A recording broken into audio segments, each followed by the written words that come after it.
Heç fikirləşmisinizmi? Səhər yuxudan duran kimi telefonunuza əl atanda, sosial mediada bir statusu bəyənəndə, bütün bunların arxasında əslində nə baş verir? Bax, bu adi hərəkətlərin hamısı dünyamızı bir-birinə bağlayan nəhəng, amma gözə görünməyən bir sistem sayəsində mümkündür. Kompüter şəbəkələrindən danışıram. Gəlin bugün bu görünməz dünyanın dərinliklərinə baş vuraq. Yaxşı, bəs bugün nələrdən danışacağıq? Yol xəritəmiz belədir. Əvvəlcə, kompüter şəbəkəsi nə deməkdir? Ona baxacağıq. Sonra bu şəbəkələrin fərqli quruluşlarını, yəni topologiyaları öyrənəcəyik. Cihazlar bir-biri ilə hansı qaydalarla danışır, bunu aydınlaşdıracağıq.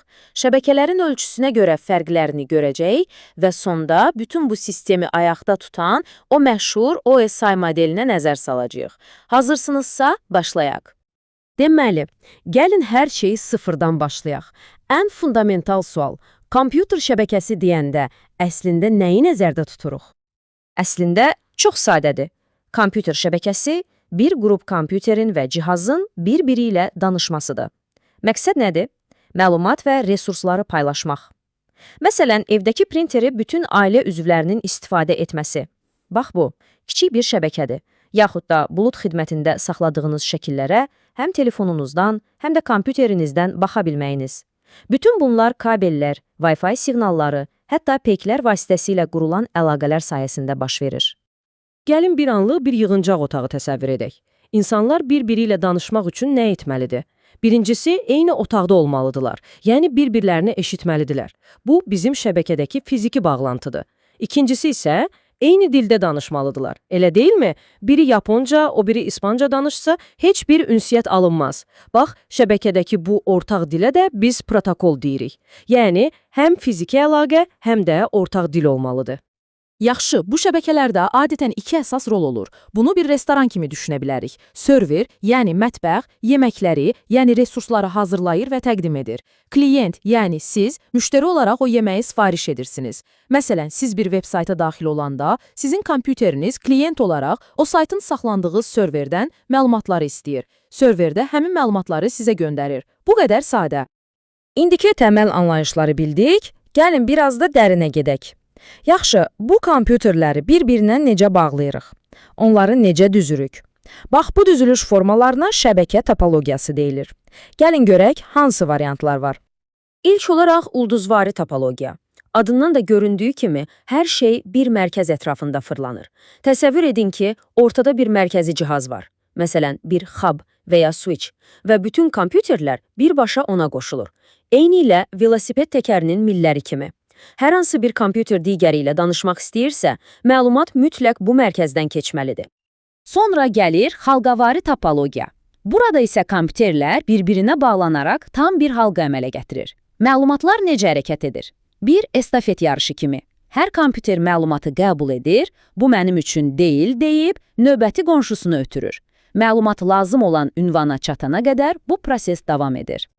Və bir də var, ümumi şin topologiyası. Bunu bir magistral yol kimi düşünün. Bütün kompüterlər bu tək ana kabelə, yəni şinə qoşulur. Biri məlumat göndərəndə, o məlumat bütün kabel boyunca hər kəsə gedir, amma yalnız ünvanı uyğun gələn kompüter onu qəbul edir. Digərləri isə sadəcə məhəlli qoymur. Yaxşı, bəs bunlardan hansı ən yaxşısıdır? Əslində, ən yaxşı deyə bir şey yoxdur. Hər birinin öz üstünlüyü və zəifliyi var. Məsələn, ulduzvari çox sürətlidir, amma bütün güc mərkəzdə olduğu üçün o mərkəz sıradan çıxsa, bütün şəbəkə çökür. Halqavari məlumatı effektiv ötürür, amma zəncirdəki bir halqa qırılsa, yəni bir kompüter sönsə, yenə bütün şəbəkə dayanır. Şin isə quraşdırması çox ucuz və asandır, amma trafik çox olanda yavaşlayır və təhlükəsizlik biraz aşağıdır. Yəni seçim tamamilə ehtiyacdan asılıdır. Yaxşı, kompüterləri bir-birinə bağladıq. İndi təsəvvür edin ki, hamısı eyni anda danışmağa başlayır. Tam bir xaos yaranar, elə deyilmi? Məhz bu xaosun qarşısını almaq üçün bizə qaydalar lazımdır. Gəlin bu rəqəmsal yol hərəkəti qaydalarına, yəni protokollara baxaq.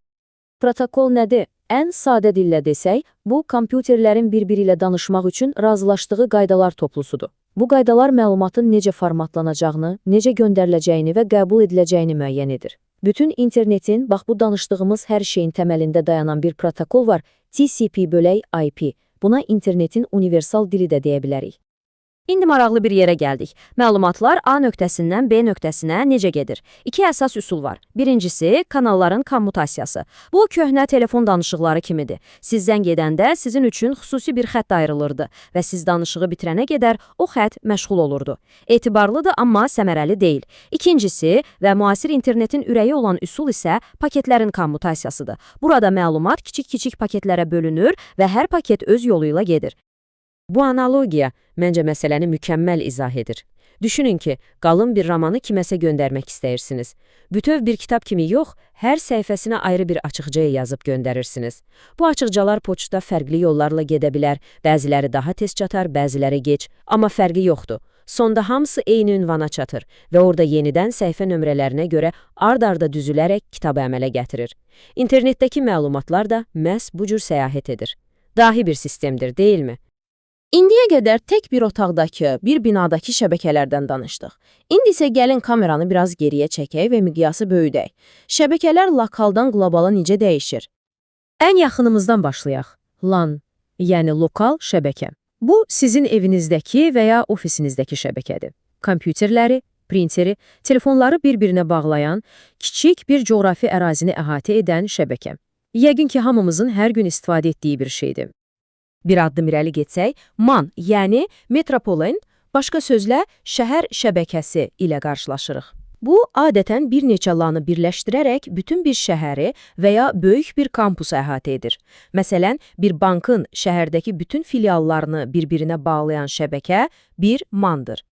Və nəhayət, ən böyük miqyas, WAN, yəni geniş ərazi şəbəkəsi. Artıq burada söhbət şəhərlərdən, ölkələrdən, hətta qitələrarası əlaqədən gedir. Okeanların altından keçən kabellər, orbitdəki peyklər, bütün bunlar WAN-ın bir parçasıdır.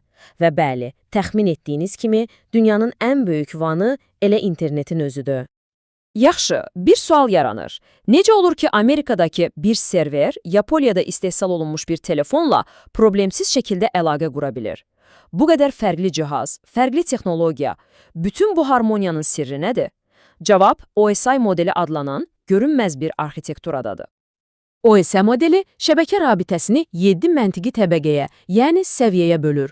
Bunu bir istehsal xətti kimi düşünün. Siz yuxarıda 7-ci tətbiqi səviyyədə bir e-poçt yazırsınız. Sonra bu məlumat aşağı təbəqələrə ötürülür. Təqdim etmə səviyyəsində şifrələnir, seans səviyyəsində əlaqə qurulur, nəqliyyat səviyyəsi onun bütövlüyünü təmin edir, şəbəkə səviyyəsi ona ünvan verir və nəhayət ən aşağıda fiziki səviyyədə bu məlumat kabellərdən keçən elektrik siqnallarına çevrilir. Hər təbəqənin öz işi var və bu hər şeyi standartlaşdırır. Bəs bütün bunların bizə nə faydası var? Niyə bu qədər vacibdir? Çünki bu təbəqəli yanaşma inanılmaz dərəcədə mürəkkəb bir prosesi idarə edilə bilən hissələrə bölür. Ən yuxarı səviyyələr sizin istifadə etdiyiniz proqramlarla, məsələn, brauzerlə işləyir. Orta səviyyələr məlumatın şəbəkələr arasında itmədən düzgün ünvana çatmasını təmin edir. Ən aşağı səviyyələr isə bütün bu məlumatı fiziki olaraq, yəni kabellər və siqnallar vasitəsilə daşıyır.